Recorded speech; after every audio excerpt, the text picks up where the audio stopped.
British Prime Minister Boris Johnson is fighting for his political survival. Members of Parliament from his own party have triggered a vote of confidence to be held this evening. He's been beset by scandals, including revelations about a series of parties at his official residence during COVID-19 lockdowns. And he was booed by crowds as he arrived at the Queen's Jubilee celebrations this weekend. Mr Johnson's fate will be decided by a straight majority of Conservative MPs. Party official Graham Brady announced that he had received enough letters from Conservative MPs to demand the vote.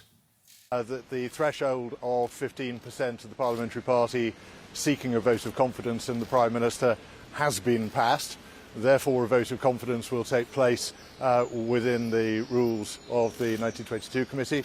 That vote will take place this evening in the House of Commons between 6 and 8 o'clock, and we will announce the result shortly thereafter. I notified the Prime Minister yesterday that the threshold had been reached, and we agreed the timetable for a confidence vote to take place, and he shared my view, which is also in line with the rules that we have in place, that that vote should happen as soon as could reasonably take place. Well, let's get more from DW correspondent Charlotte Chelson-Pill, who's in front of the Parliament building in London. Welcome, Charlotte. What's behind this vote? Phil, there has been a sense here that this vote has been a long time coming. Those Partygate allegations, that story, as you mentioned, has been dragging on here for months and months now. Just to remind you, that has caused a huge amount of upset among the public, the feeling there that those who were making the rules were breaking the rules. We know that the Prime Minister himself received one fine in connection with Partygate, and we've been hearing from a number of his MPs that they have been hearing on the doorsteps when speaking to people that they represent that is something that keeps coming up. So that is very, very clearly a factor here. There are other factors as well. He has suffered in the polls recently, once seen as a big election winner. Indeed, he brought the party a huge majority in the last election. That no longer seems to be the case. And you mentioned, of course, those boos at celebrations for the Queen's Jubilee as well. His supporters will point out there were some cheers, but indeed there were very prominent boos. Perhaps that was a crystallising moment for those final MPs who were wavering.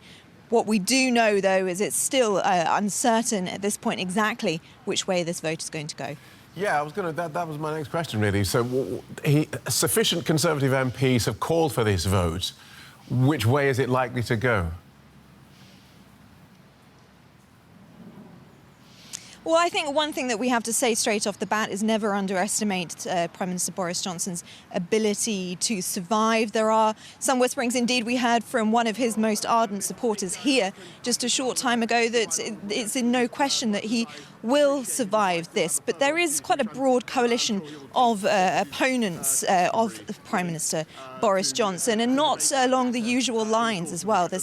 He does have people who very much backed him on Brexit who are now coming out saying that they are against his Prime Minister. His detractors have been very critical, very ardent. Many are raising questions about his honesty and integrity. So it is still an open question at the moment, but I think whether or not, or if he survives this vote, it is likely to be bruising. We know from the past that when Prime Ministers do survive these votes, they have then had to step down or left office a short time later. So this will damage the Prime Minister regardless of the outcome.